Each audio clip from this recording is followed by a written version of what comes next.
Olá, assombrados. Eu sou o arquivista e hoje vou trazer mais um relato perturbador para vocês aqui no canal. Desculpem o barulho, é que acabei de receber esse relato hoje de manhã e, cara, esse aqui me deixou genuinamente incomodado. Vocês sabem que eu recebo muita coisa, né? Mas tem alguns relatos que ficam grudados na mente da gente. Ah, é claro, não esquece de deixar o seu like no vídeo, isso ajuda muito. Se ainda não for inscrito, aproveita agora e se inscreve para não perder os próximos relatos. E ativa o sininho também, porque, bem, vocês vão querer acompanhar o que vem por aí. Bom, agora sim, vamos pro relato de hoje. Ele se chama O Homem no Retrovisor, e é um rapaz chamado Marcos que nos conta. Vou ler exatamente como ele me enviou. Olá, arquivista e assombrados. Eu me chamo Marcos Henrique, tenho 34 anos hoje. Mas na época dessa história tinha 26. Sou motorista de aplicativo e moro aqui em Recife, Pernambuco. Já sou inscrito no canal há uns 2 anos e, inclusive, sempre achei que as histórias que você recebe são histórias, né? Ficção, entretenimento. Até que aconteceu comigo. E agora eu entendo perfeitamente quando as pessoas dizem que não conseguem mais dormir direito, que veem coisas no canto do olho, que sentem que algo mudou permanentemente em suas vidas. Eu demorei 9 anos para conseguir escrever isso. 9 anos carregando essa coisa comigo. Tentei contar para psicólogos, para padres, para mãe de santo. Ninguém conseguiu me ajudar. Talvez você consiga. Talvez alguém aí que esteja assistindo já tenha visto ele também. O Homem no Retrovisor. Sabe quando você olha para trás na sua vida e consegue identificar exatamente o momento em que tudo mudou? Aquele ponto de virada onde o antes e o depois ficam tão claros que parece que você viveu 2 vidas diferentes. Para mim, esse momento foi numa madrugada de junho de 2015, por volta das 3h47 da manhã, na BR-101, voltando de uma corrida. Mas deixa eu contextualizar melhor. Naquela época, eu trabalhava como motorista particular. Não era Uber ainda, porque o aplicativo tinha acabado de chegar no Brasil e ainda não funcionava em Recife. Eu dirigia para uma família rica do bairro de Boa Viagem, os Cavalcante. Dr. Henrique Cavalcante, advogado tributarista, a esposa dele, Dona Marta, e os 3 filhos adolescentes. Gente boa, pagavam bem, horário flexível.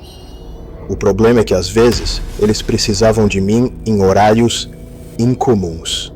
Naquela noite específica, o Dr. Henrique tinha ido para um jantar de negócios em Porto de Galinhas. Coisa chique, num resort 5 estrelas. Ele me ligou por volta da 00:30, voz meio pastosa de quem tinha bebido além da conta. Marquinhos, meu filho, preciso que você venha me buscar. Não tô em condições de dirigir. Eu já estava dormindo, mas levantei. Fazia parte do trabalho. Tomei um banho rápido, fiz um café forte e peguei a Mercedes preta que eles deixavam comigo para essas ocasiões. O carro era um S-Class 2014, banco de couro bege, cheiro de carro novo, mesmo depois de 1 ano de uso. Vidros escuros, ar-condicionado potente, sistema de som que fazia você sentir que estava dentro da música. A viagem até Porto de Galinhas levava uns 50 minutos naquela época, pegando a BR-101 Sul. Eu conhecia bem o caminho, já tinha feito dezenas de vezes. Saí de casa por volta de 1h30 da manhã. As ruas de Recife estavam desertas. Só alguns gatos revirando lixo e um ou outro morador de rua dormindo nas calçadas. Conforme fui me afastando da cidade, a escuridão foi ficando mais densa. A BR-101 naquele trecho não tinha iluminação adequada. Os faróis da Mercedes cortavam a escuridão como 2 facas, revelando apenas o asfalto gasto e a vegetação dos 2 lados.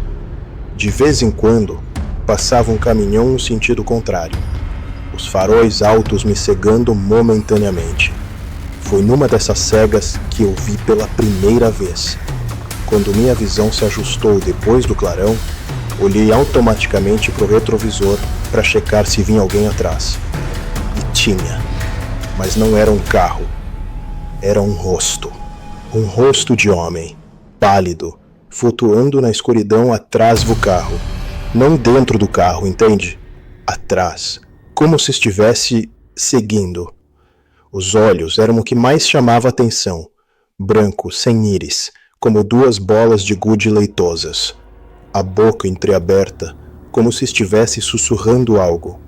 Freiei por instinto, o coração disparado. Olhei de novo. Nada. Só a estrada escura atrás de mim. Porra! Murmurei, esfregando os olhos. Preciso parar com café tão forte. Continuei dirigindo, mas agora estava alerta. Ligeiro. Liguei o rádio para me manter acordado. Estava tocando uma daquelas músicas bregas que as rádios de Recife adoram passar de madrugada. Reginaldo Rossi, acho. A voz melancólica dele preencheu o carro. Você não vale nada, mas eu gosto de você. Foi aí que percebi uma coisa estranha. O rádio estava tocando. Eu escutava a música claramente, mas o display mostrava que estava desligado. Apertei o botão para desligar. A música continuou. Apertei de novo. Nada. E então a voz de Reginaldo Rossi começou a distorcer. Ficou mais grave, mais lenta, como um disco tocando na velocidade errada. As palavras foram se transformando em algo irreconhecível, gutural. Desliguei o som do botão principal. Silêncio. Mas não era um silêncio normal. Era pesado, denso, como se o ar dentro do carro tivesse virado geleia. Meus ouvidos começaram a zunir.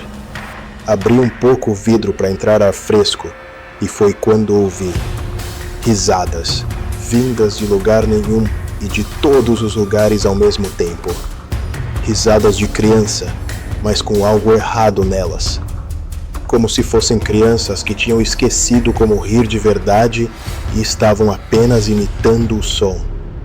Olhei para o retrovisor de novo. O rosto estava lá, mais próximo agora. Dava para ver detalhes que eu não tinha percebido antes. A pele não era apenas pálida, era translúcida, com veias azuladas serpenteando sob a superfície.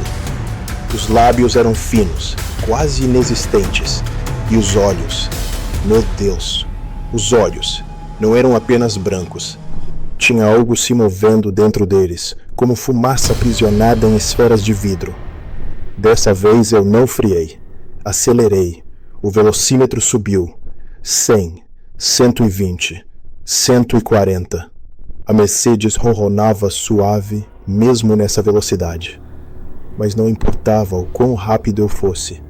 Quando olhava para o retrovisor, o rosto continuava lá, mantendo a mesma distância, flutuando na escuridão como uma lua doentia. As risadas foram ficando mais altas. Não eram mais só de criança.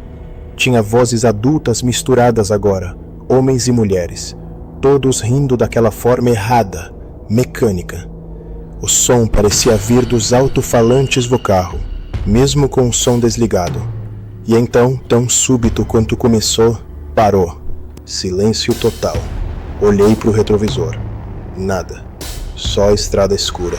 Reduzi a velocidade, as mãos tremendo no volante. Estava suando frio, a camisa colada nas costas. Olhei para o relógio do painel. 2h23 da manhã. Isso não fazia sentido.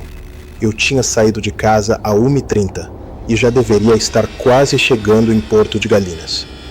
Como eram apenas 2h23? Foi quando vi a placa. Recife, 15 quilômetros.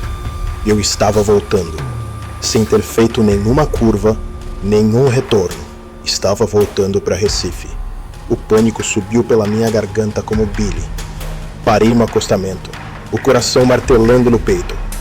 Peguei o celular para ligar para o Dr. Henrique, para avisar que tinha acontecido algo, que eu estava, sei lá, passando mal, qualquer desculpa, sem sinal. Olhou em volta. A BR-101 que eu conhecia tão bem, de repente parecia diferente, estranha.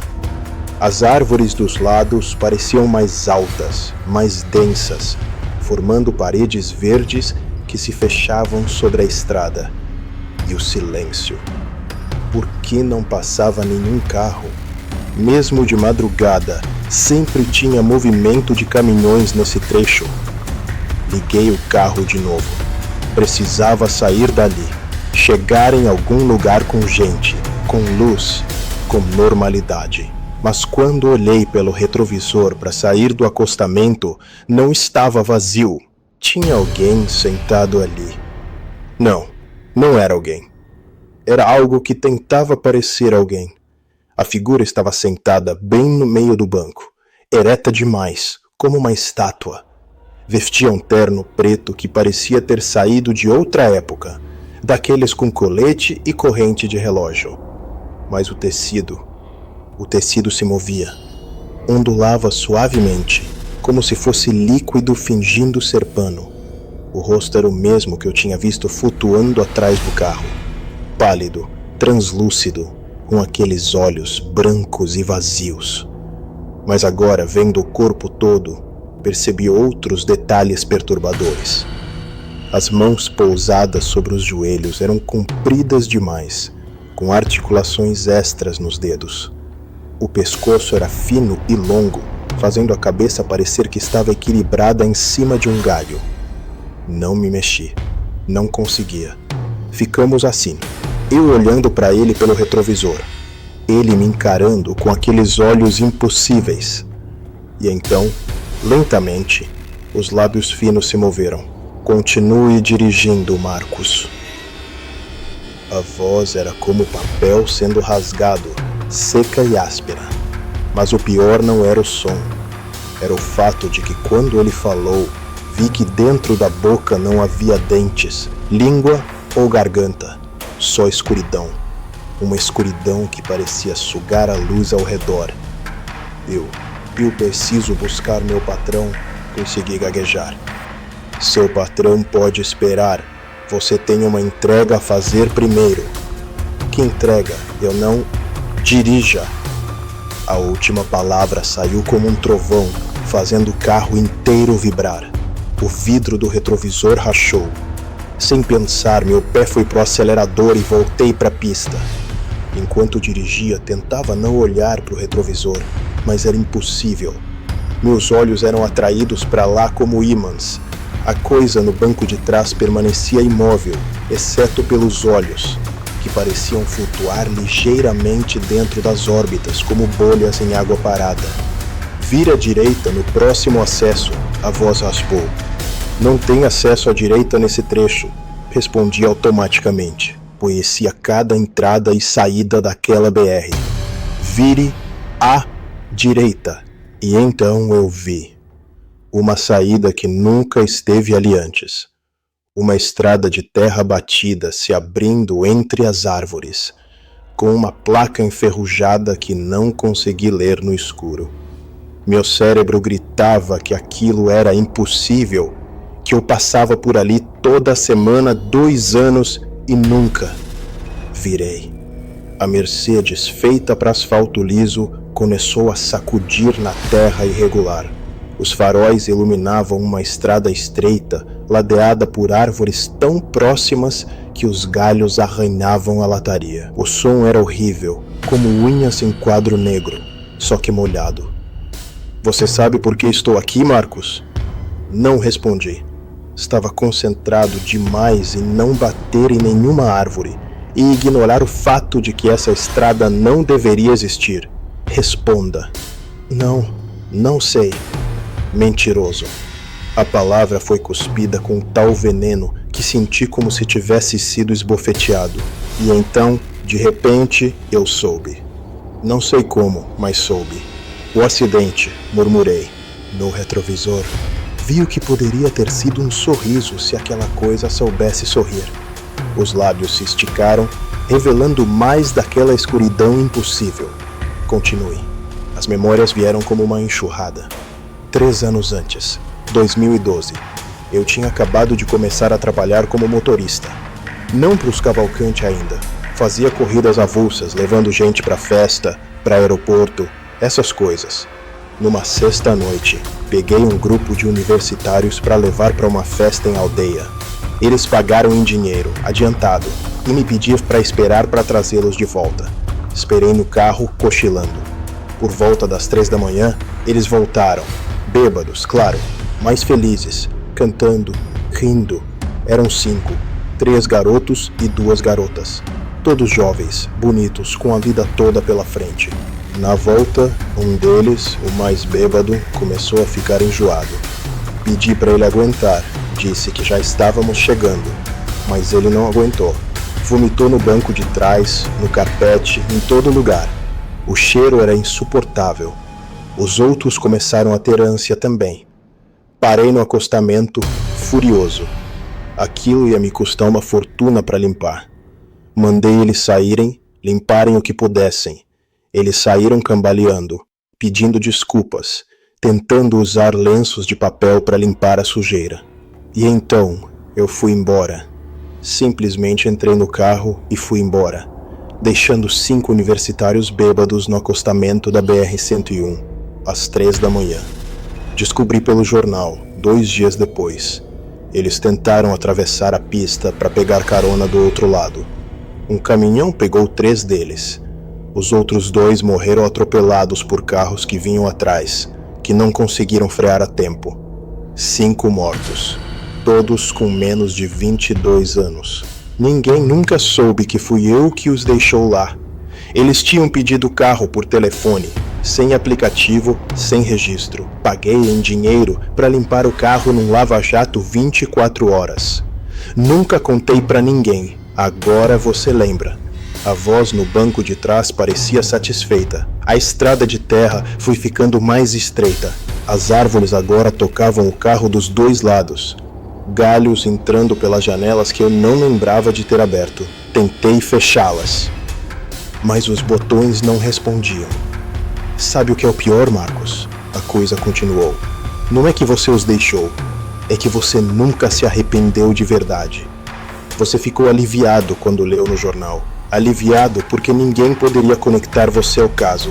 Era verdade. Deus me perdoe. Era verdade. Eu tinha ficado aliviado, mas alguém viu. A voz ficou mais baixa, mais íntima, como se estivesse sussurrando no meu ouvido apesar de estar no banco de trás. Alguém sempre vê. A estrada terminou abruptamente numa clareira. No centro, havia algo que meu cérebro se recusava a processar completamente. Era uma estrutura, mas não feita de nenhum material que eu conhecesse. Parecia orgânica e artificial ao mesmo tempo, pulsando suavemente com uma luz doentia que vinha de dentro. Estacione.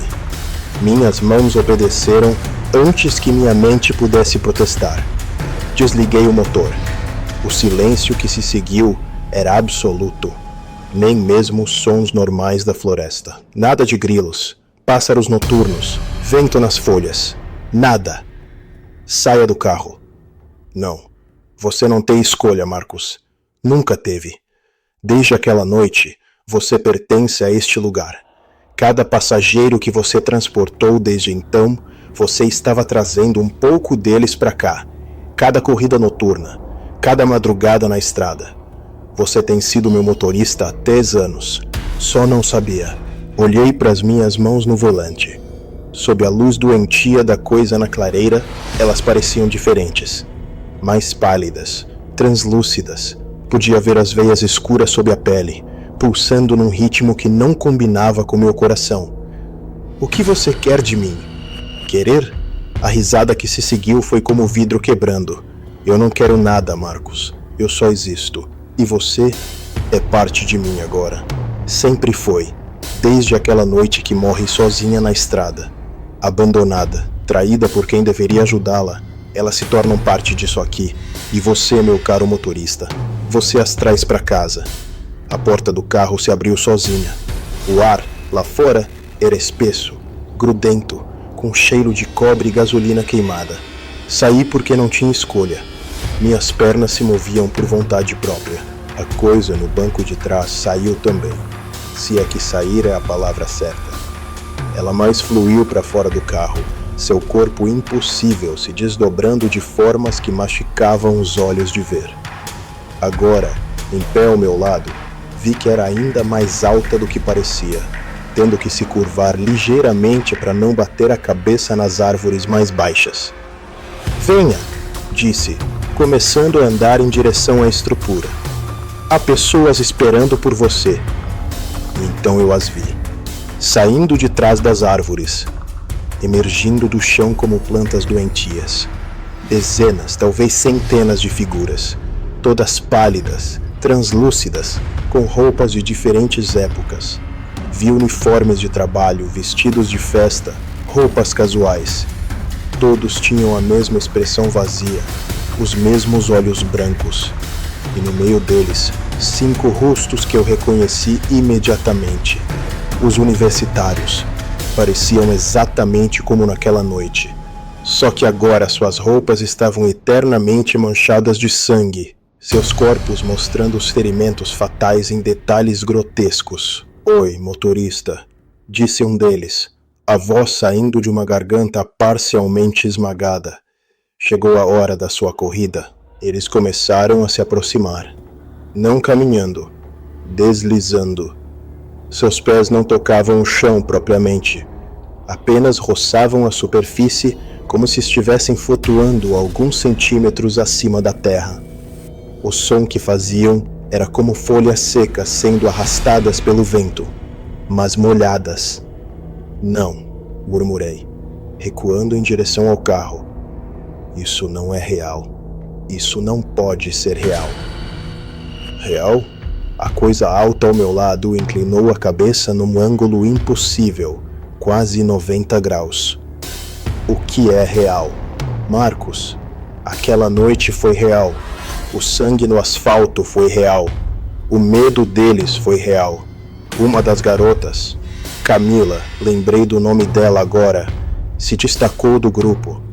Metade do seu rosto estava esmagada, o olho direito pendendo por um fio de nervo. Quando falou, sangue escorreu pelos lábios partidos. Você lembra do que eu disse quando saí do carro? Obrigada, moço. O senhor salvou nossa noite. Lembra? Eu lembrava. Deus me ajude a lembrar de cada palavra. E você respondeu. Imagina, menina. Boa sorte aí. Boa sorte. Ela riu. Um som úmido e quebrado. Que sorte mesmo nós tivemos. Tentei correr de volta para o carro, mas minhas pernas não obedeciam. Era como se estivessem presas em areia movediça invisível.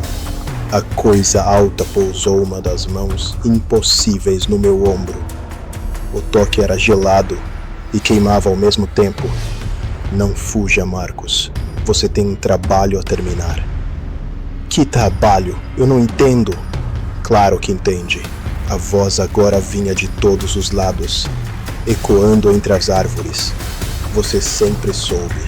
Por que acha que aceitou trabalhar só de madrugada? Porque sempre escolhia as rotas mais desertas? Porque se sentia atraído pelos passageiros mais vulneráveis? As memórias começaram a se reorganizar na minha mente como peças de um quebra-cabeças macabro. Todas as corridas noturnas dos últimos 3 anos não eram coincidência. Eu sempre acabava pegando os passageiros mais frágeis, mais desesperados. A mulher que fugia do marido violento, o velho que voltava do hospital depois de receber um diagnóstico terminal, o adolescente que tinha brigado com os pais e saído de casa. E todos eles tinham algo em comum. Todos estavam sozinhos. Todos precisavam de ajuda. E todos, de alguma forma, acabavam... Não, sussurrei. Eu nunca machuquei ninguém. Não diretamente, concordou a coisa. Mas você os trouxe até aqui, não trouxe? Cada um deles. Sem saber, sem entender. Mas trouxe. Você tem sido meu coletor, Marcos. Meu pescador de almas perdidas. Um dos universitários, Bruno, o que tinha vomitado no carro, se aproximou mais. Seu peito estava aberto. As costelas expostas como dedos quebrados. Quando respirava, eu podia ver seus pulmões perfurados se inflando parcialmente. Sabe quantas pessoas morreram sozinhas nas estradas de Pernambuco nos últimos 3 anos, motorista? Sua voz era o chiado úmido. 417. E você esteve presente em 183 dessas mortes. Isso é impossível. Eu me lembraria. Você se lembra, disse Camila, agora ao meu lado esquerdo. Só não quero admitir. A mulher que você deixou na entrada do bairro errado, onde foi assaltada e morta. O velho que você disse que não podia esperar no hospital, que morreu de infarto na calçada. O menino que você cobrou taxa extra porque era longe demais, que acabou andando pela BR e foi atropelado. Cada palavra era uma punhalada, porque era verdade. Eu lembrava de todos eles. Sempre arranjava uma desculpa, sempre justificava. Não é minha responsabilidade, eu dizia para mim mesmo. Eu sou só o motorista. Sou o motorista, repetiu a coisa alta. E sua voz agora tinha um tom de diversão cruel. Que frase interessante. Você sabe quem mais era só alguma coisa? Os guardas dos campos de concentração eram só guardas. Os soldados que executavam civis eram só soldados. Sempre só alguma coisa. A estrutura no centro da clareira começou a pulsar mais rapidamente, emitindo uma luz que machucava os olhos. Conforme a luz aumentava, pude ver o que realmente era. Não era uma construção, era um coração. Um coração gigantesco, do tamanho de uma casa, feito de carne escura e veias pulsantes. E em cada batida, ouvia vozes. Centenas, milhares de vozes sussurrando, gritando, implorando. Bem-vindo ao coração da estrada, Marcos, disse a coisa. Aqui é onde todas as almas perdidas vêm parar. Todos os que morreram sozinhos, abandonados, traídos por aqueles em quem confiavam. E você tem alimentado este lugar há 3 anos. Eu não sabia, eu juro que não sabia. Mas agora sabe. A coisa se curvou, aproximando seu rosto impossível do meu. O hálito cheirava a terra molhada e metal enferrujado. E agora precisa escolher. Escolher o quê? Você pode ficar aqui conosco. Juntar-se aos que você ajudou a trazer. Tornar-se parte do coração, alimentá-lo com sua própria essência. Ou pode voltar. Continuar sendo meu motorista. Mas agora conscientemente. Sabendo exatamente o que está fazendo. Trazendo mais almas perdidas para casa. Os universitários se aproximaram mais, formando um círculo ao meu redor. Seus ferimentos pareciam frescos, sangue ainda escorrendo, ossos ainda brilhando úmidos na luz doentia. Escolha rápido, disse Bruno. O coração está com fome. E você? Você tem o cheiro de culpa mais delicioso que já sentimos. Olhei ao redor, desesperado. A Mercedes estava a apenas alguns metros, mas parecia estar a quilômetros de distância. As chaves ainda estavam no meu bolso. Se eu conseguisse chegar até lá, não adianta correr, disse Camila, como se lesse meus pensamentos. Não há saída desta clareira. Não para você. Não depois de tudo que fez. Mas há uma terceira opção, disse uma voz nova. Todos se viraram. Saindo de trás do coração gigante, veio uma figura que eu não esperava ver. Era um homem de meia idade, vestindo um uniforme de motorista de ônibus. Tinha uma expressão cansada, mas gentil. Seus olhos, diferente dos outros, ainda tinham cor, um marrom caloroso. Quem é você? Perguntei. Meu nome é João Pereira. Fui motorista de ônibus urbano aqui em Recife por 22 anos. Morri em 2010, infarto no volante. Mas diferente destes aqui, ele gesticulou para os universitários. Eu não morri sozinho. Morri tentando salvar meus passageiros. A coisa alta sibilou, claramente irritada com a interrupção. Você não deveria estar aqui, João. Mas estou, ele respondeu calmamente. E estou aqui porque este rapaz ainda tem uma chance. Uma chance que vocês não querem que ele saiba que existe. Que chance? Perguntei, agarrando-me a qualquer esperança. João se aproximou, e conforme ele caminhava, a luz doentia do coração parecia diminuir ligeiramente. A chance de redenção verdadeira, não a falsa escolha que eles estão oferecendo. entre se tornar vítima ou continuar sendo algoz, mas a chance de quebrar o ciclo. Como? Salvando uma vida real de verdade. Não por dinheiro, não por obrigação, mas por escolha, por amor ao próximo. João parou na frente de mim.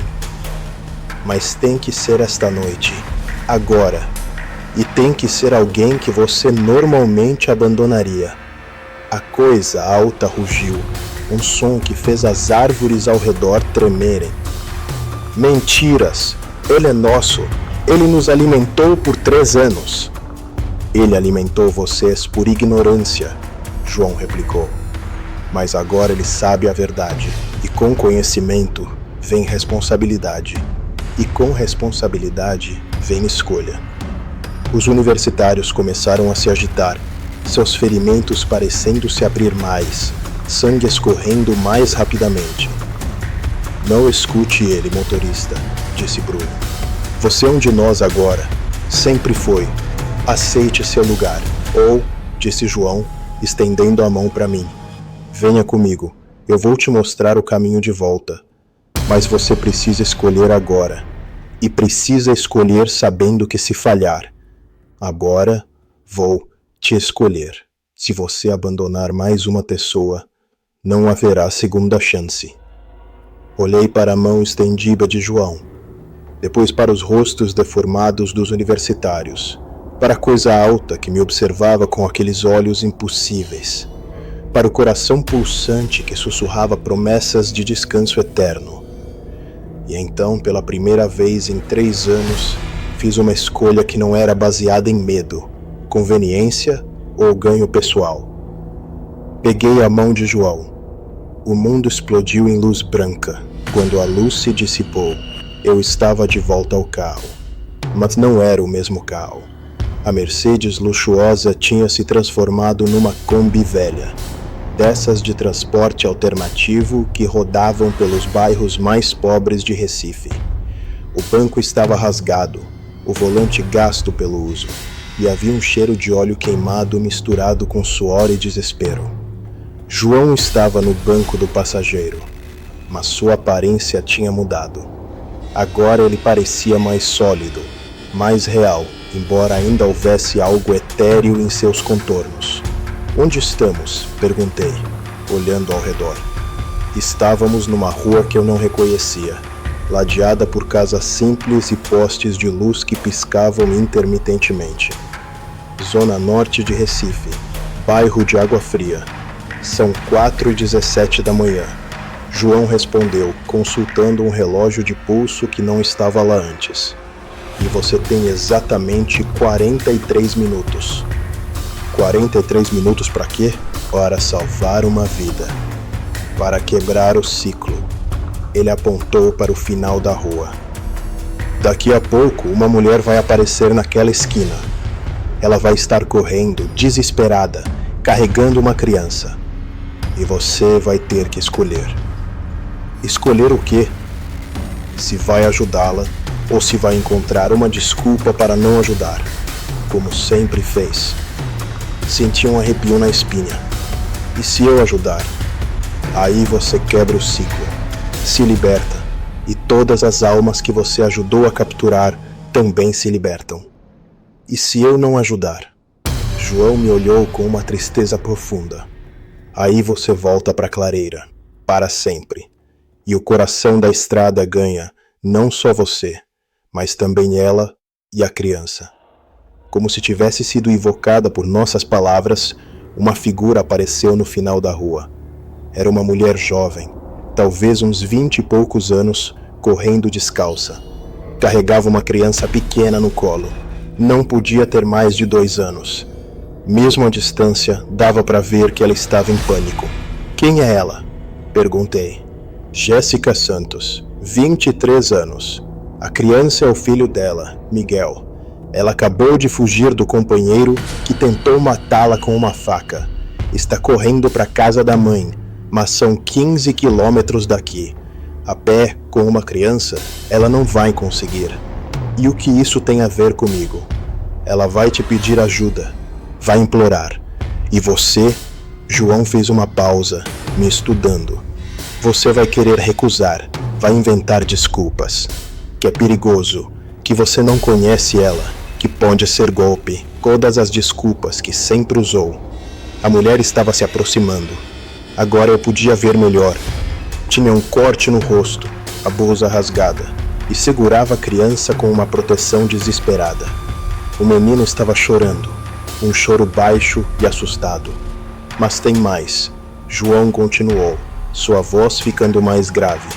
Eles estão vindo atrás dela. Eles? O companheiro dela não está sozinho. Trouxe 2 amigos. Estão numa moto, procurando por ela. Se ela não sair da rua, nos próximos 40 minutos. Pesamos. Não precisou terminar. Eu entendia. A mulher chegou perto do carro e bateu no vidro, desesperada. Abaixei o vidro e ela começou a falar atropeladamente. Por favor, senhor, pelo amor de Deus, me ajuda. Meu marido, ele tentou me matar. Preciso chegar na casa da minha mãe no Cordeiro. Por favor, eu pago. Eu tenho dinheiro. Ela abriu uma bolsa pequena e mostrou algumas notas amassadas. Não devia ter mais de 20 reais. E então, como o João tinha previsto, minha mente começou a trabalhar, a fabricar desculpas. Ela pode estar mentindo, pode ser um golpe. E se o marido vier atrás? E se for perigoso? Cordeiro é longe, e eu tenho que buscar o Dr. Henrique. 20 reais não paga nem a gasolina. Eu não posso, comecei a dizer. Estou trabalhando, tenho que buscar um cliente. O rosto dela se desfez. A esperança que havia nos olhos se transformou em desespero puro. Por favor, ela sussurrou. Ele vai me matar. Vai matar meu filho. Desesperada. Foi quando ouvi o som de uma moto se aproximando. Longe ainda, mas vindo na nossa direção. Marcos, João disse baixinho. Olhe para ela. Realmente olhe. Olhei. E pela primeira vez em anos, realmente vi. Não vi uma possível golpista, uma inconveniência, um problema. Vi uma mãe aterrorizada, tentando salvar o filho. Vi uma mulher que estava vivendo o pior momento da sua vida e que tinha apenas mim entre ela e a morte. Entre, disse, destravando as portas. Ela não perdeu tempo. Entrou no banco de trás, acomodando o menino no colo. Suas mãos tremiam tanto que mal conseguia fechar a porta. Obrigada, ela sussurrou. Obrigada, obrigada, pisei no acelerador. A Kombi velha roncou e começou a se mover. No retrovisor, vi João sorrir pela primeira vez. Qual o endereço? Perguntei. Rua das Flores, 247, no Cordeiro, perto da igreja. Conhecia a região. Era longe mesmo, uns 15 quilômetros, e passava por alguns bairros complicados, mas não importava. Como você se chama? Perguntei, tentando mantê-la calma. Jéssica, e esse é o Miguel. Ela beijou a cabeça do menino, que tinha parado de chorar e agora olhava ao redor com olhos grandes e assustados. Há quanto tempo você está com ele? O seu marido? 3 anos. Ele não era assim no começo. Mas depois que perdeu o emprego, começou a beber, a usar droga. Sua voz falhou. Hoje ele chegou em casa completamente fora de si. Disse que eu e o Miguel éramos um peso, que seria melhor se a gente morresse. O som da moto estava mais próximo agora. Olhei pelo retrovisor e vi um farol cortando a escuridão, ainda a algumas quadras de distância, mas se aproximando.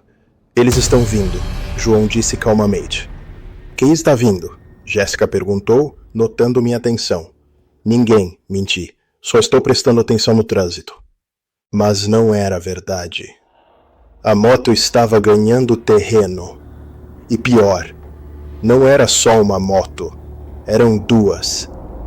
4 homens no total. Todos vindo atrás de uma mulher e uma criança. Marcos, João disse, você precisa decidir. Pode tomar a rota mais longa pelas ruas principais, onde há mais movimento e mais chance de ajuda se precisar.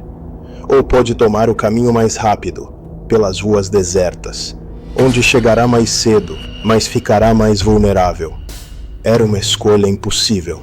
A rota segura significava mais tempo na rua, mais chance de ser alcançado. A rota rápida significava isolamento, mas também chegada mais rápida ao destino. Qual você escolhe? Perguntei para Jéssica. Eu? Ela pareceu surpresa.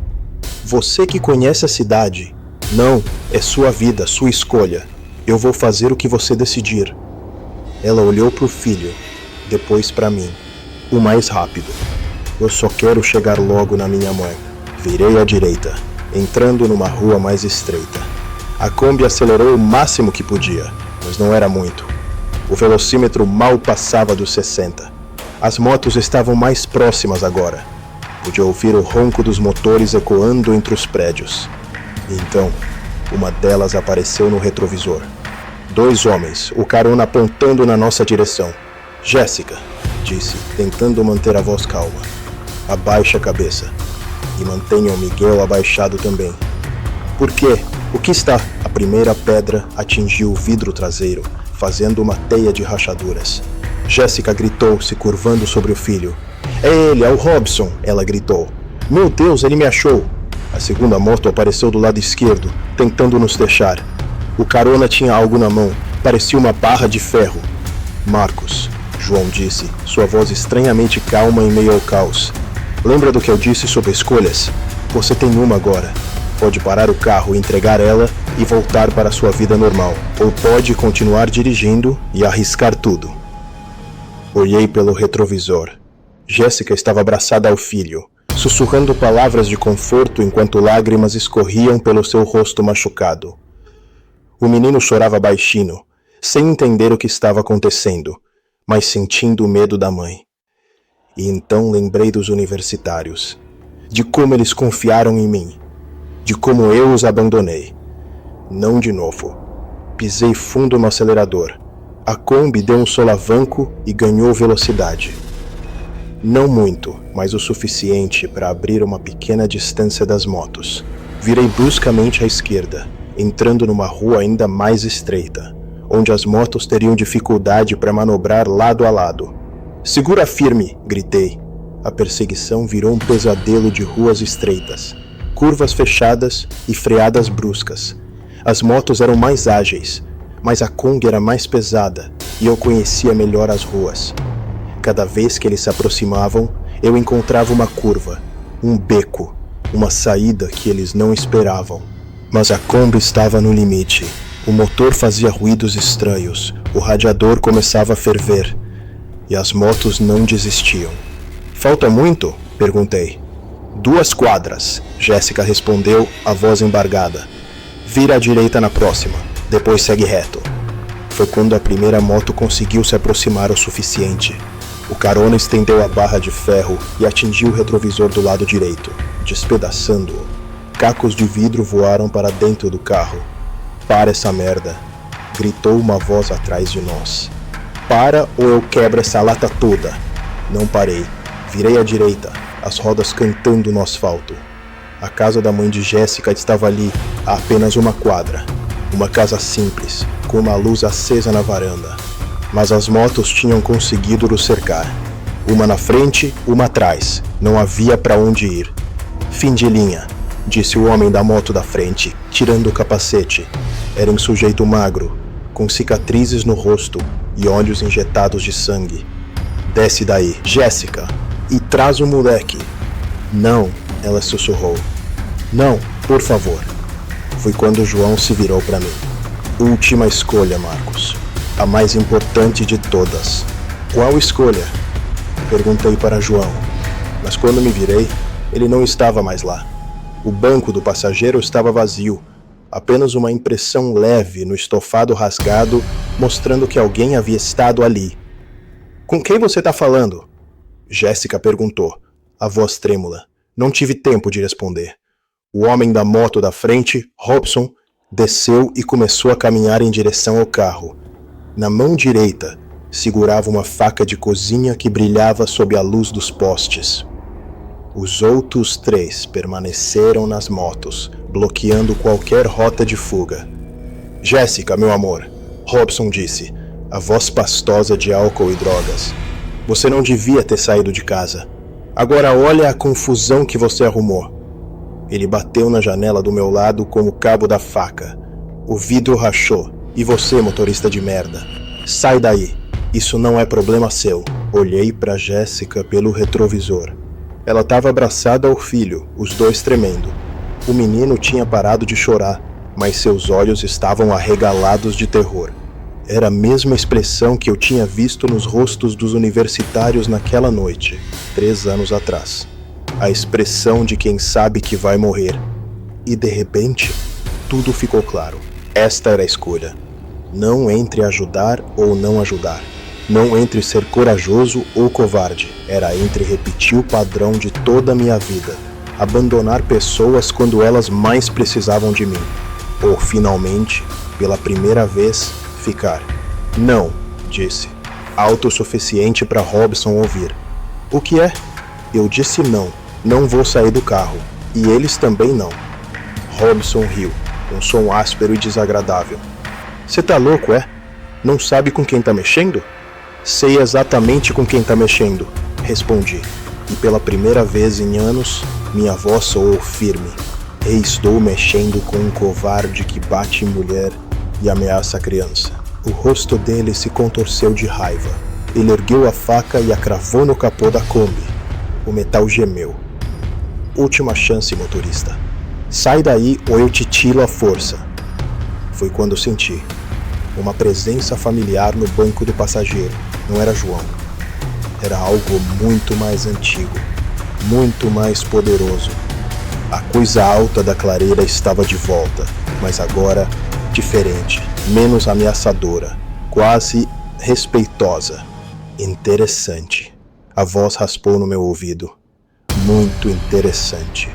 O que você quer? Sussurrei. Observar. Pela primeira vez em décadas, alguém está quebrando o padrão. Alguém está escolhendo ficar. Robson puxou a faca do capô e se aproximou da porta do motorista.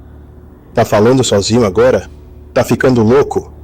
Talvez eu estivesse ficando louco mesmo, mas pela primeira vez na vida, era uma loucura que fazia sentido. Jéssica, disse sem tirar os olhos de Robson.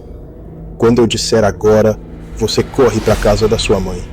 Não olha para trás, não hesita. Só corre. E você? Eu vou ficar aqui, pontual. Mas eles vão te machucar. Talvez, mas não vou machucar vocês. Robson estava quase na porta agora. Podia ver as veias saltadas do pescoço dele, os olhos injetados de sangue. Ele estava completamente fora de si. Última chance, ele repetiu, pousando a mão na maçaneta. Para você também, respondi. E então fiz algo que surpreendeu a todos, inclusive a mim mesmo. Abri a porta com força, acertando Robson no peito e o derrubando. Saltei do carro e gritei. Agora! Jéssica não hesitou. Saiu correndo com o filho no colo, em direção à casa da mãe. Ouvi uma porta se abrindo, vozes de mulher gritando, passos correndo. Robson se levantou, furioso, a faca ainda na mão. Seu filho da puta!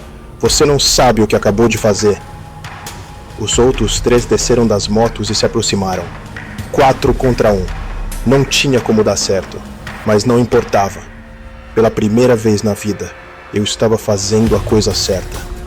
Sei exatamente o que fiz, disse. Salvei uma mãe e uma criança de um covarde. Ponto. Robson avançou com a faca. Eu me esquivei, mas não completamente. A lâmina cortou meu braço, rasgando a camisa e abrindo um talho que começou a sangrar imediatamente.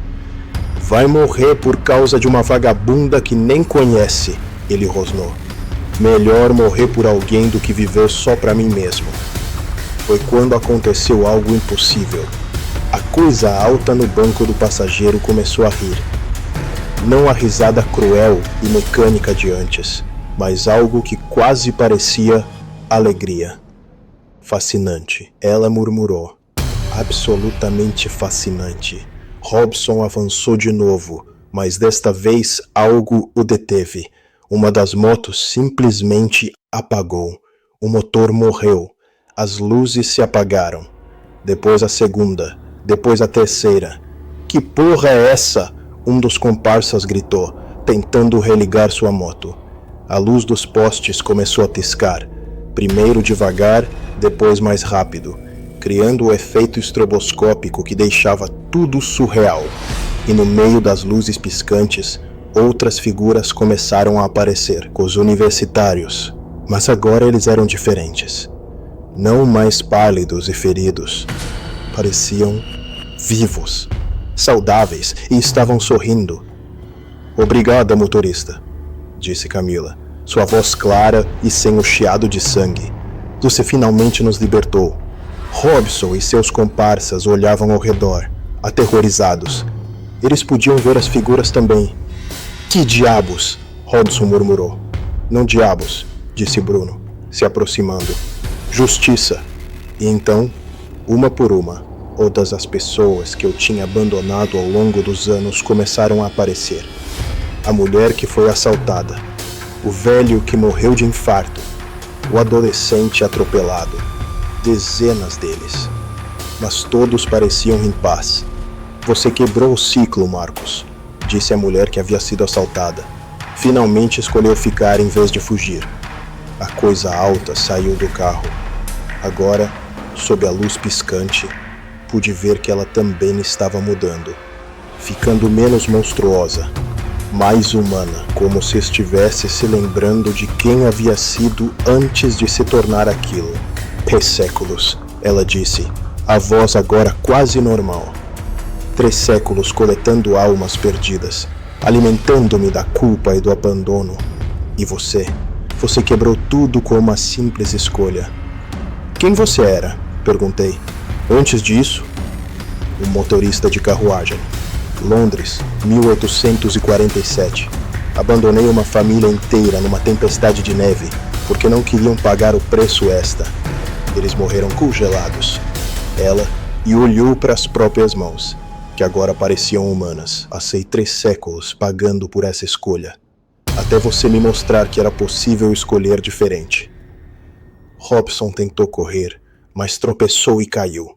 A faca voou longe de suas mãos. Ele olhou ao redor, aterrorizado, para todas as figuras que o cercavam. "Não vamos machucá-lo", disse João, aparecendo entre as outras figuras. "Mas ele vai ter que enfrentar as consequências de suas escolhas, como todos nós." Sirenes começaram a soar ao longe. Alguém havia chamado a polícia. "É hora de ir", disse a coisa que havia sido o motorista de carruagem. "Nosso trabalho aqui terminou." Uma por uma as figuras começaram a desaparecer, não se dissolvendo ou sumindo, simplesmente seguindo em frente, como se finalmente pudessem descansar. João foi o último a partir. Ele se aproximou de mim e pousou uma mão no meu ombro. Desta vez, o toque era quente. "Obrigado", ele disse, "por todos nós. Obrigado por me dar uma segunda chance. Você sempre teve a chance, Marcos. Só precisava escolher usá-la." E então ele também se foi.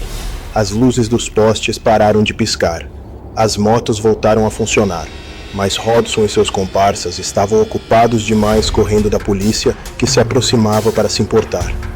Fiquei ali parado, sangrando do braço, ao lado de uma Kombi velha que de repente voltou a ser uma Mercedes preta. As chaves estavam na minha mão, embora eu não me lembrasse de tê-las pego. A porta da casa se abriu e Jéssica saiu correndo, ainda carregando Miguel. "Você tá bem?"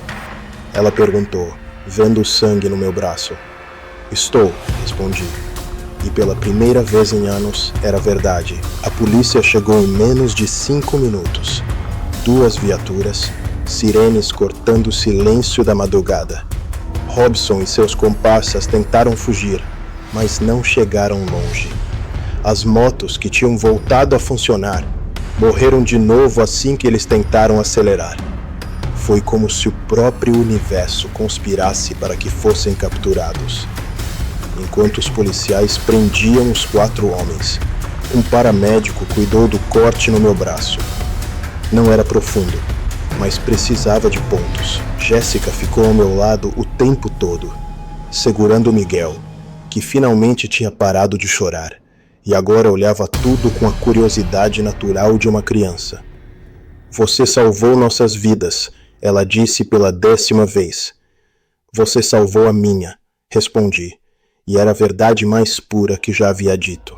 O delegado que veio tomar nossos depoimentos era um homem de meia idade, cansado, com olheiras profundas.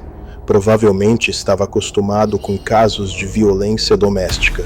Mas quando Jéssica contou a história, como eu a havia ajudado, como tinha ficado para protegê-la mesmo correndo risco, ele me olhou com algo que eu não via há muito tempo nos olhos de alguém: respeito. O senhor fez a coisa certa, ele disse, apertando minha mão. Não é todo mundo que teria coragem. Coragem. A palavra ecoou na minha mente. Eu nunca tinha me considerado corajoso. Na verdade, sempre me achei um covarde. Mas talvez coragem não fosse a ausência de medo. Talvez fosse fazer a coisa certa, apesar do medo. Quando tudo terminou, já eram quase 6 da manhã. O sol começava a nascer, pintando o céu de Recife com tons de laranja e rosa. Jéssica estava na casa da mãe, finalmente segura. Robson e seus comparsas estavam presos. E eu estava diferente. Não conseguia explicar exatamente o que, mas algo fundamental havia mudado dentro de mim. Era como se um peso que eu carregava há anos tivesse sido removido. Como se eu finalmente pudesse respirar completamente. Liguei para o Dr. Henrique para explicar por que não havia aparecido em Porto de Galinhas. Esperava que ele ficasse furioso, que me demitisse na hora. Mas quando contei a história, uma versão editada, claro, sem as partes sobrenaturais, ele ficou em silêncio por um longo momento. Marcos, ele disse finalmente, você fez a coisa certa. Não se preocupe com o trabalho. Vou arranjar outro jeito de voltar. Senhor, Não, você salvou uma vida. Isso é mais importante que qualquer compromisso de trabalho. Desliguei o telefone com lágrimas nos olhos. Quando foi a última vez que alguém havia me elogiado por fazer algo bom? Quando foi a última vez que eu mesmo havia feito algo verdadeiramente bom? Dirigi de volta para casa devagar, saboreando a sensação de estar vivo, de estar livre. A Mercedes ronronava suavemente, mas agora o som me lembrava de algo diferente. Não mais de isolamento e fuga, mas de possibilidades. De lugares onde eu poderia ir, pessoas que eu poderia ajudar. Quando cheguei em casa, minha mãe estava acordada, tomando café na cozinha. Ela olhou para o meu braço enfaixado com preocupação. Meu Deus, Marcos, o que aconteceu? Contei para ela. Tudo, não as partes sobrenaturais, mas o resto. Como eu havia ajudado Jéssica, como havia enfrentado Robson, como havia escolhido ficar em vez de fugir. Minha mãe me abraçou e chorou. Eu sempre soube que você era um bom homem, ela sussurrou. Sempre soube, mas eu não tinha sido um bom homem. Não até aquela noite. Até aquela noite eu havia sido apenas um homem que fingia ser bom quando era conveniente. Nos dias que se seguiram, minha vida mudou de formas que eu não esperava. A história se espalhou pelo bairro. Como motorista, havia salvado uma mãe e uma criança de um marido violento. As pessoas começaram a me cumprimentar na rua, a me tratar com respeito, mas o mais importante era como eu me sentia por dentro. Pela primeira vez em anos, conseguia dormir sem pesadelos. Não via mais rostos no retrovisor. Não ouvia mais risadas vindas do nada. Era como se uma maldição tivesse sido quebrada. Jéssica me procurou uma semana depois. Ela e Miguel estavam morando com a mãe, e ela havia conseguido uma medida protetiva contra Robson. Trouxe um bolo de chocolate caseiro como agradecimento. Não sei como te agradecer, ela disse, enquanto Miguel brincava no meu quintal. Você não precisa me agradecer. Eu que preciso agradecer você. Eu? Por quê? Como explicar? Como dizer que ela havia me dado a chance de me tornar a pessoa que eu sempre deveria ter sido? Que ela havia me mostrado que nunca é tarde demais para mudar. por me dar a oportunidade de fazer a coisa certa, disse simplesmente. Ela sorriu, e naquele sorriso vi algo que eu não via há muito tempo. Esperança. Esperança de que as pessoas podiam mudar, de que o mundo podia ser melhor, de que sempre havia uma segunda chance para quem estava disposto a aproveitá-la. Continuei trabalhando como motorista, mas agora era diferente. Não procurava mais apenas os clientes que pagavam bem ou as rotas mais fáceis. Comecei a aceitar corridas que antes eu recusaria. Levei idosos ao médico sem cobrar taxa extra. Ajudei mães solteiras a levar os filhos à escola. Fiz corridas para bairros perigosos quando as pessoas realmente precisavam. E a cada boa ação, sentia que me tornava mais eu mesmo, mais a pessoa que eu deveria ter sido desde o início. 3 meses depois, recebi uma ligação inesperada. Era de uma ONG que ajudava vítimas de violência doméstica. Eles tinham ouvido falar da minha história e queriam saber se eu estaria interessado em ser motorista voluntário, levando mulheres e crianças para abrigos seguros. É um trabalho perigoso às vezes. A coordenadora me avisou, e não paga nada. Eu aceito, respondi sem hesitar. Você nem perguntou os detalhes. Não preciso. Se é para ajudar pessoas que precisam, eu aceito. E assim começou uma nova fase da minha vida. Uma fase onde eu finalmente entendia o que significava ser útil, ser necessário, ser bom. Às vezes, dirigindo pelas ruas de Recife de madrugada, levando uma mãe desesperada e seus filhos para um lugar seguro. Eu olhava pelo retrovisor. Mas agora, em vez de rostos assombrados, via apenas a estrada atrás de mim. Limpa, clara, sem fantasmas. Porque os fantasmas não eram das pessoas que eu havia abandonado. Os fantasmas eram da pessoa que eu costumava ser. E essa pessoa finalmente havia encontrado paz. Uma noite, quase 1 ano depois do incidente, estava voltando de uma corrida quando vi uma figura familiar na beira da estrada. Era João, o motorista de ônibus. Mas agora ele parecia completamente sólido, completamente vivo. Parei o carro e abaixei o vidro. João? Ele sorriu. Oi, Marcos. Como você está? Bem, muito bem. Mas você não deveria estar, sei lá, descansando? Estou descansando. Pela primeira vez em anos, estou realmente descansando. Mas às vezes gosto de dar uma volta, ver como as coisas estão indo. E como estão indo? Melhor, muito melhor. Ele olhou para o banco de trás do meu carro, onde havia uma cadeirinha infantil que eu tinha instalado para as corridas voluntárias. Você encontrou seu propósito. Acho que sim. Não acha. Sabe, e isso faz toda a diferença. Ele começou a se afastar, mas parou e se virou. Marcos? Sim? Obrigado por quebrar o ciclo, por mostrar que sempre é possível escolher diferente. E então ele se foi, não desaparecendo, mas simplesmente caminhando pela estrada até sumir na escuridão. Mas não era uma escuridão ameaçadora.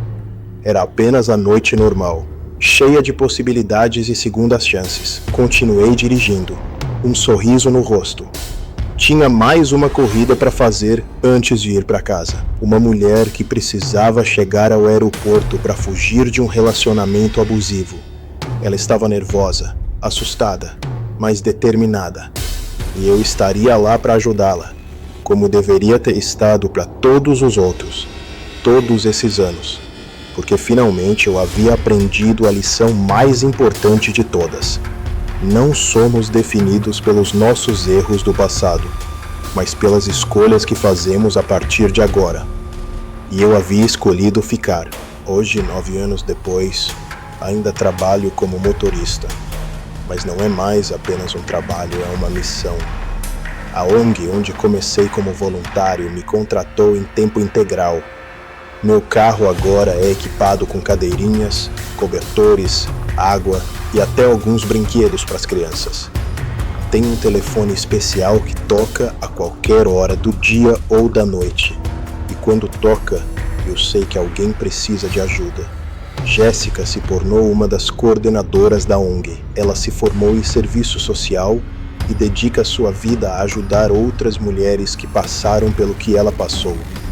Miguel, que agora tem 11 anos, às vezes vem comigo nas corridas menos perigosas. Ele diz que quando crescer quer ser motorista também, para ajudar as pessoas como o tio Marcos. Nunca mais vi as aparições, nunca mais ouvi as risadas, nunca mais senti aquela presença sombria no retrovisor. Mas às vezes, em noites muito especiais, quando estou levando alguém para a segurança, sinto uma presença diferente no carro. Uma presença calorosa, protetora, como se todos aqueles que eu ajudei a libertar estivessem ali, me protegendo enquanto eu protejo outros. O Dr. Henrique me procurou alguns meses depois daquele incidente. Disse que havia ficado impressionado com minha atitude e me ofereceu um emprego melhor, com salário maior, horários fixos. Agradeci, mas recusei.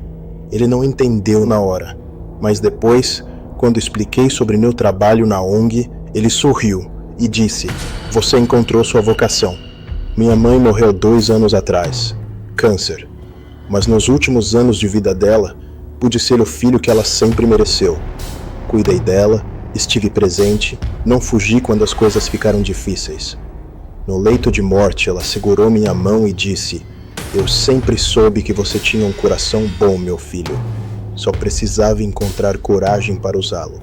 Às vezes me pergunto o que teria acontecido se eu tivesse feito a escolha errada naquela noite. Se tivesse abandonado Jéssica como abandonei tantos outros, provavelmente estaria morto agora. Ou pior, ainda vivo, mas vazio, alimentando aquela coisa na clareira com mais e mais almas perdidas. Mas não aconteceu. E isso fez toda a diferença. Recife mudou muito nesses 9 anos. A cidade cresceu, as ruas ficaram mais movimentadas, surgiram novos aplicativos de transporte. Mas as necessidades humanas continuam as mesmas.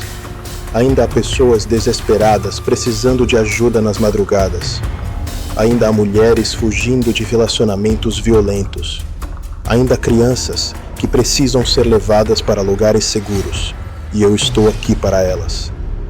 Na semana passada, atendi uma chamada às 3 da manhã.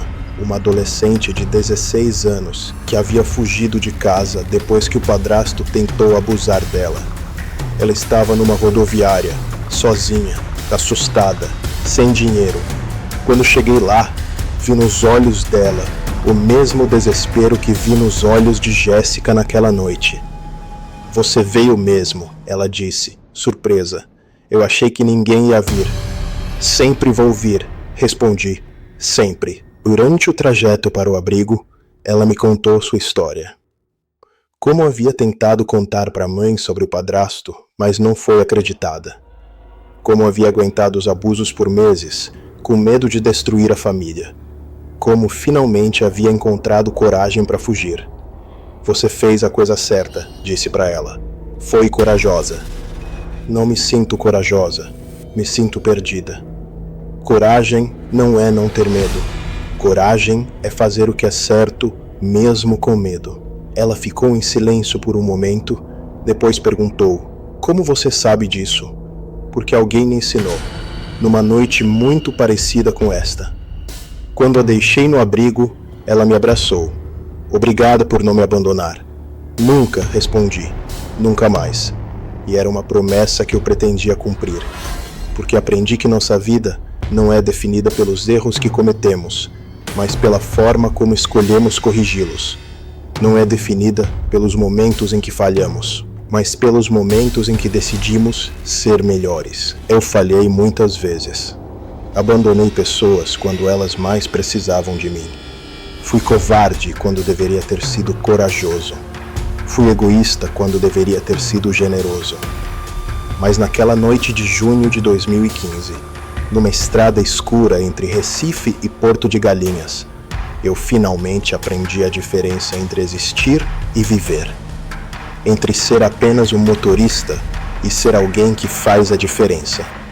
E desde então, cada dia é uma nova oportunidade de escolher certo. Cada corrida é uma chance de ser a pessoa que eu deveria ter sido desde o início.